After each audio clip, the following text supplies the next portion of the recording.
asal-muasal berdirinya Kota Tebing Tinggi. Menurut data Badan Informasi dan Komunikasi Sumatera Utara, Kota Tebing Tinggi merupakan salah satu pemerintahan kota dari 33 kabupaten atau kota di Sumatera Utara.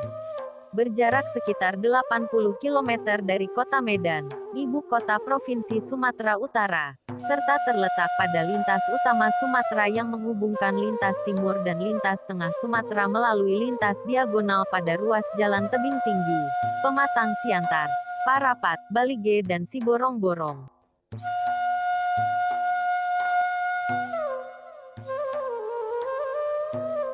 Di tebing tinggi terdapat 4 sungai yang mengalir dari barat menuju timur.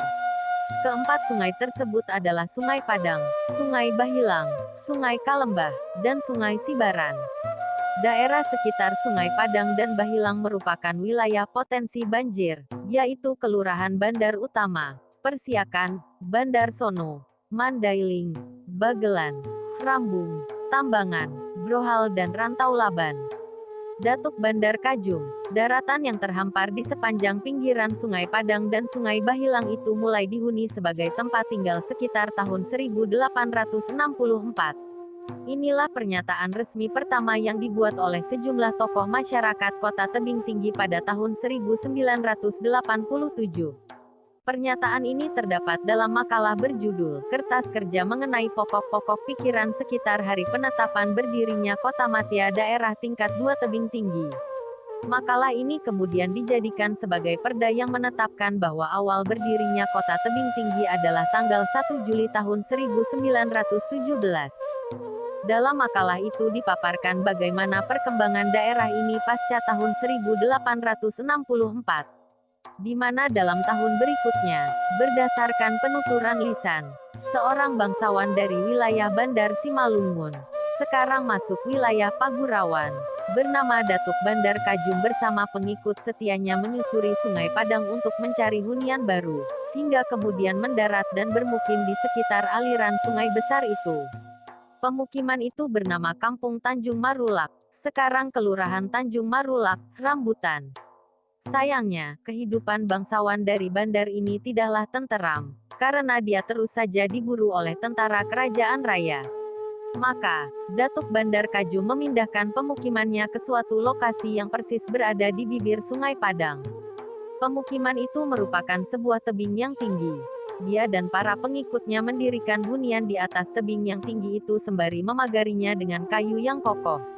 Pemukiman Datuk Bandar Kajung inilah yang sekarang berlokasi di Kelurahan Tebing Tinggi Lama, Padang Hilir dan kini menjadi lokasi pemakaman keturunan Datuk Bandar Kajung, kemudian yang diyakini sebagai cikal bakal nama Tebing Tinggi.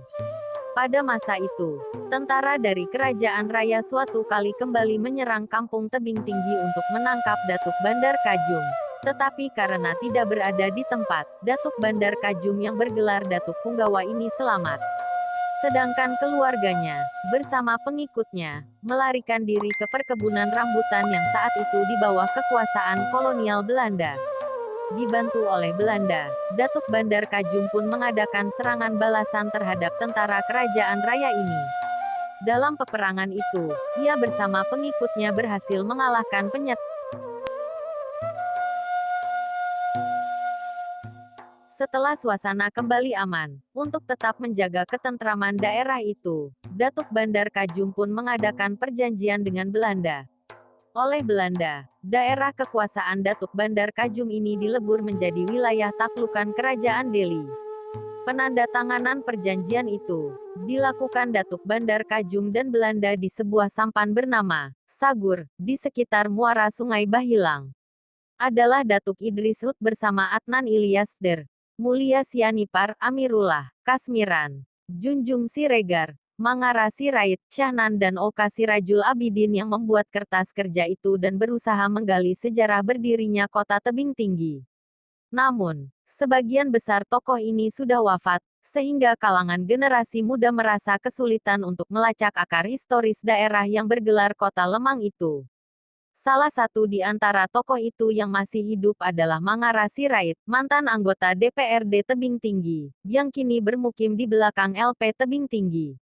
Pertanyaan yang paling mendasar saat ini adalah, apakah nama daerah hunian dan tempat tinggal di sepanjang aliran Sungai Padang dan Sungai Bahilang itu sebelum nama Tebing Tinggi muncul dalam data sejarah?